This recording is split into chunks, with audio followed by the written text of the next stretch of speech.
नमस्कार मित्रों, मैं डॉक्टर गणेश कुशवाहा। आज हम आगरा की वरिष्ठ चित्रकार डॉक्टर सरोज भागा मैडम की एकल चित्रकला प्रदर्शनी में आए हुए हैं और यहाँ पर उनके जीवन भर के सारी कृतियों को उन्होंने प्रदर्शित किया है।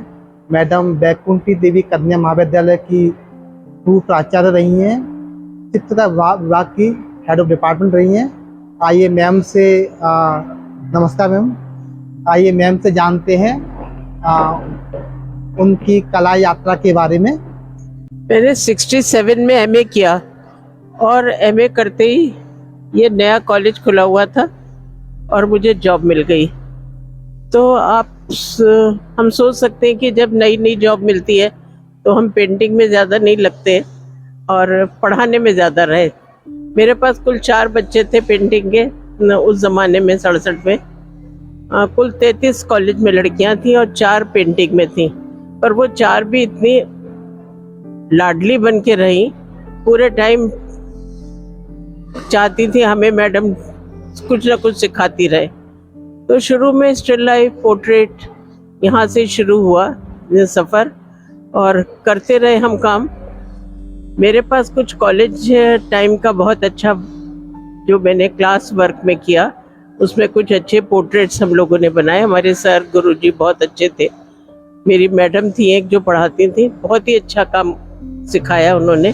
हम लोगों ने जी जान लगा के, मतलब इवन हम ये भी सोच सकते हैं कि छुट्टी के दिन भी, संडे को भी कॉलेज खुला रहता था, जबकि आगरा कॉलेज जैसा कॉलेज था, पर वो भी संडे को हमारे लिए खुल जाता था और हम संडे में भी काम करते थे।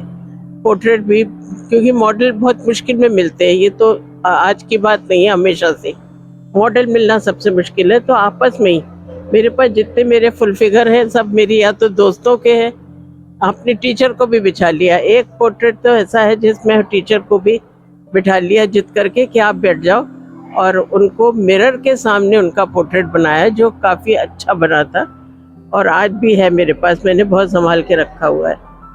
और स्टिल लाइफ भी इस तरह की बनाते थे जो कहीं ना कहीं कंपोजिशन ही लगते थे। तो ऐसा नहीं है कि वो कंपोजिशन थे, फुल फिगर भी ऐसे ही बनाई।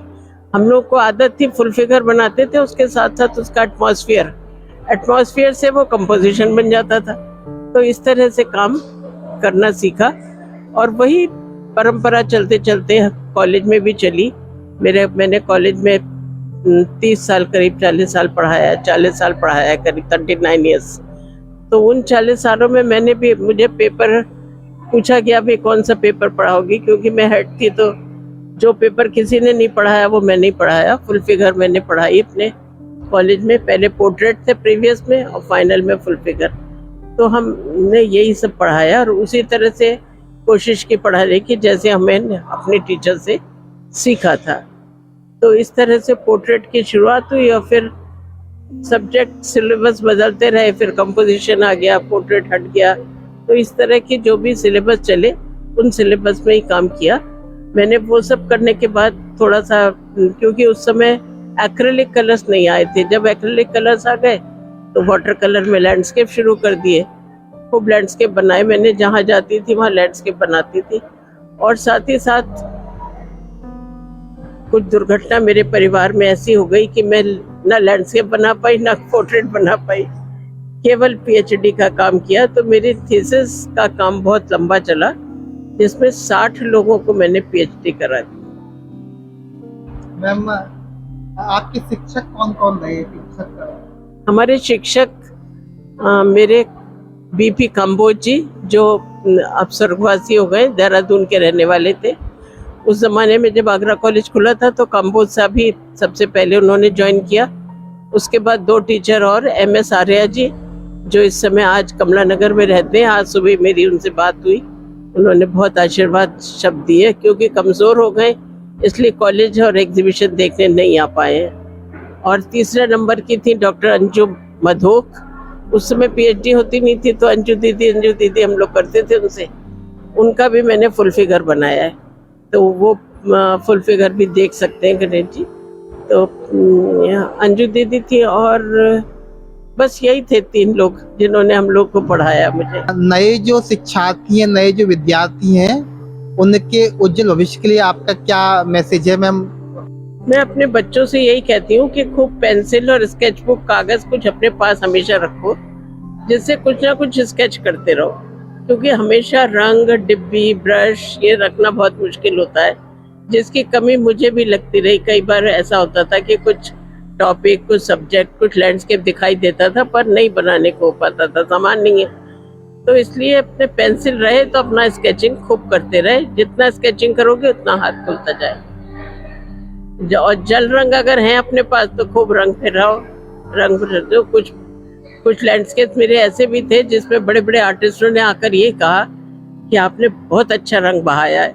तो रंग बहाना भी एक कला हो सकती है, जिससे लैंडस्केप उभर के आ सकता है, 3D इफेक्ट दिखाई दे सकता है। मैम, यहाँ से आपने शिक्षा प्राप्त की फाइन आर्ट्स की, आगरा कॉलेज का फाइन आर्ट डिपार्टमेंट है, तो उसके बारे में थोड़ा सा बताइएगा, वहाँ के इतिहास के बारे में, और वहाँ पर कौन कौन शिक्षक सबसे पहले रहे, क्योंकि यह उत्तर प्रदेश की कला के बारे में एक महत्वपूर्ण घटना है, क्योंकि आगरा कॉलेज का fine art department. Agra college का फाइन आर्ट डिपार्टमेंट तो बहुत पुराना है, उसके बारे में मैं भी नहीं जानती, पर MA मेरे सामने खुला, क्योंकि मैं 2nd बैच की थी। 67 मैंने MA पास कर लिया था, तो 66, 65 में खुल गया था MA। वहाँ पहला बैच निकला 65 में, फिर 66 में 5 वाला बैच 66 में कंप्लीट हुआ, और 66 में हमने एडमिशन लिया, 67 में हमारा बैच पूरा हो गया। तो ऐसे करके आगरा कॉलेज में 66, 65 से MA की कक्षाएं चली, जो बहुत अच्छी थी। टीचर बहुत ही अच्छे, आगरा कॉलेज के टीचर्स का कमाल है, सारा दिन लगा देते थे। बल्कि मुझे अब याद आ रहा है कि दीपावली का दिन था, तो सर बोले सरोज ब्रश लेके आ जाओ, तुम्हारे पास बहुत अच्छे ब्रश है, हम पोर्ट्रेट बनाएंगे।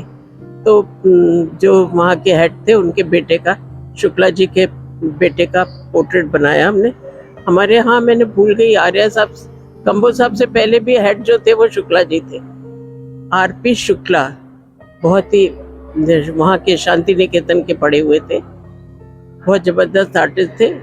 और बच्चों को हैं, कंबो साहब से पहले डिपार्टमेंट उन्होंने ही चलाया, RP शुक्ला। कौन सी सन की बात है मैडम? ये 65 की है, बल्कि वो और उससे 10 साल पहले के थे।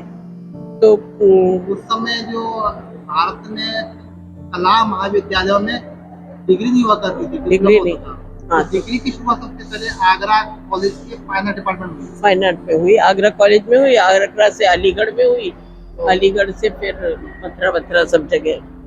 BA MA drawing and painting की जो शुरुआत है आगरा कॉलेज से ही हुई है, आगरा कॉलेज से, as a degree for fine arts stream में। क्योंकि इससे पहले कला महाविद्यालय के भी डिप्लोमा होता था, फाइन आर्ट्स की डिग्री नहीं थी शुरुआत। ये अब तो PhD भी हो रही है, तो भारतीय कला शिक्षा में एक महत्वपूर्ण घटना है। हाँ, बहुत महत्वपूर्ण घटना है। MA खुलना महत्वपूर्ण है, और फिर उसके बाद PhD खुलना भी महत्वपूर्ण है। कि इतिहास को हमने टटोला है, कला के इतिहास को टटोला है।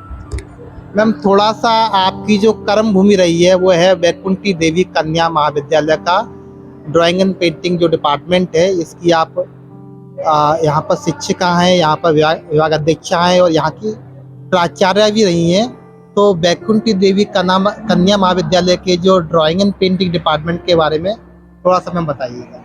हमारा कॉलेज ही 67 से शुरू हुआ, तब तो BA की क्लासेस ही थी, और 1967 में कॉलेज की शुरुआत हुई, जिसमें कुल 33 बच्चे थे, और ड्राइंग पेंटिंग में 4 बच्चे थे।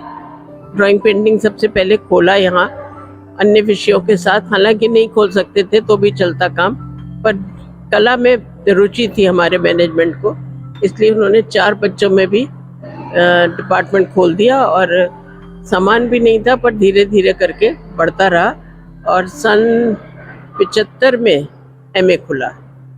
एमए खुलने के बाद विभाग में ज़्यादा डेवलपमेंट हुए और बराबर खूब हमारे पास लड़कियां हैं और इतनी ज़्यादा लड़कियां आती हैं कि हमें सिलेक्शन करना पड़ता है। 101 फॉर्म आ जाते हैं, उसमें से हमें 20-15 लेने पड़ते हैं। तो इस तरह से विभाग मेरा और मेरे यहाँ की टीचर्स सब बहुत बढ़िया काम करने वाली हैं, जिसमें पहले थी रेखा कक्कड़ जी, मेरे बाद नेक्स्ट, उसके बाद डॉक्टर साधना सिंह जी, उसके बाद बीच में एक आई मंजुला चतुर्वेदी जी जो बनारस में जाके प्रोफेसर हो गई, और फिर बीच में 1-2 और टीचर्स आई जो मधु जी थी, एक मधु जी भी रही काफ़ी समय तक। तो इस तरह से विभाग चलता रहा। एक डॉक्टर नीलम शर्मा भी ने काम किया 15-20 साल। तो ऐसे विभाग में टीचर्स बहुत अच्छी थी। मेरे पास निकोर मैट बहुत पुराना कैमरा था और मैंने खूब फोटोग्राफी की, और UTI India, unit trust of India के फोटोग्राफी कंपटीशन में मुझे प्रथम पुरस्कार मिला, जिसमें मेरे पास पैसे आए थे, और दूसरा एक पुरस्कार मुझे उस रशियन एक पत्रिका थी सोवियत नारी, बहुत पहले आती थी, सोवियत नारी में भी मेरी पेंटिंग प्रकाशित हुई और वहाँ से भी मुझे अवार्ड के रूप में कुछ पैसा आया था, मुझे याद नहीं है, पर उसमें प्रकाशित हुई। और मैं केवल बच्चों के फोटोग्राफ कहती थी। मेरी भतीजियाँ 3 हैं, उनके छोटे छोटे बचपन की गतिविधियों को इकट्ठा किया मैंने, और साथ ही साथ प्रकृति से मेरा लगाव रहा।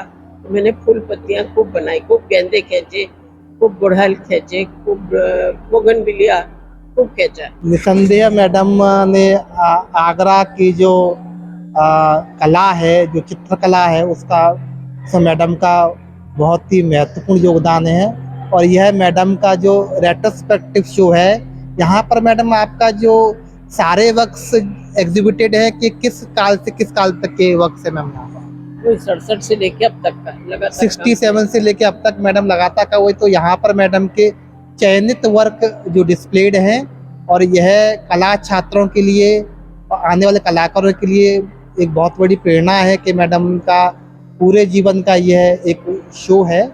तो मैडम का अंत में आशीर्वाद लेते हुए और मैडम का धन्यवाद ज्ञापन करूंगा। मैम ने महत्वपूर्ण समय निकालकर हमारे साथ बातचीत करी।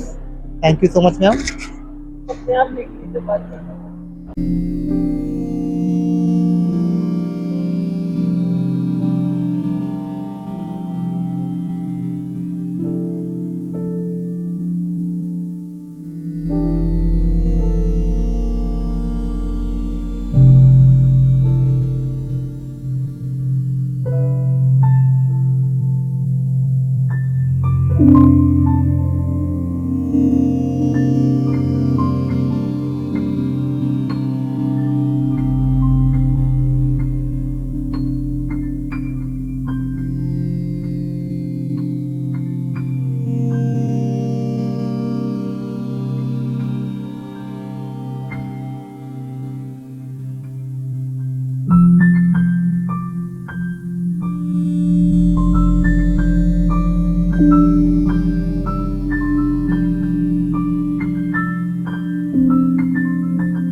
Thank you.